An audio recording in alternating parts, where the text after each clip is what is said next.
রাতে man of the ম্যাচের prize hand over করছেন নানা দেন প্রিন্স ম্যাক্সওয়েল। একবার রিকোয়েস্ট করবো সজনে মিলে একটা করতে হবে।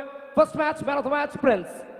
প্রিন্স প্রথম ম্যাচে man of the match, obviously একটা ভালো টুর্নামেন্ট বেদবেরি আমরা সবাই পরবর্তী সময় গিয়ে কোথাও কি প্রথম ম্যাচে ম্যান অফ দ্য ম্যাচ বাড়তি আত্মবিশ্বাস দেবে প্রিন্সকে? একদম টুর্নামেন্টটা one of the best tournament এখনো অবধি। তো আগের বছর এসেছিলাম, চোট ছিলাম, তা সত্ত্বেও ট্রাই করেছিলাম জেতার, বা জিততে পারিনি। এই বছর ফিট হয়ে এসেছি, দেখা যাক কি হয়। টিমে এক দুটো প্লেয়ার মিসিং আছে, কিছু কারণে আসতে পারিনি, কালকে সবাই আসবে। তো আই থিঙ্ক টিমটা আরও বেটার হবে আর জেতার চান্সেস বাড়বে। আর বেদবেরি আমরা সবাই যেভাবে বহু বড় সুপারস্টারদের সাথে ইয়াং প্লেয়ার তারা উঠে এসছে, এবং অবভিয়াসলি শুরুতেই যে ওপেনিং সেরেমনি ছিল সমস্ত টিমের টিম ওনার টিম ক্যাপ্টেন দিয়ে সাথে নিয়ে, যেটা আমরা ইন্টারন্যাশনাল ক্রিকেটে দেখেছি, সেটা আজকে বেদবেরিয়ার ময়দানে। As a short hand cricketer কি বলবেন? প্রতি বছরই বেদবেরিয়া কিছু না কিছু নতুনত্ব করে। তো এই মাঠ থেকেই সবার আগে স্পিডোমিটার উঠেছিল, তো এই মাঠ থেকে আবার এরকম এলইডি নতুন কিছু এন্টারটেনমেন্টের জিনিস, প্লাস ওপেনিং সেরেমনি এত ভালো।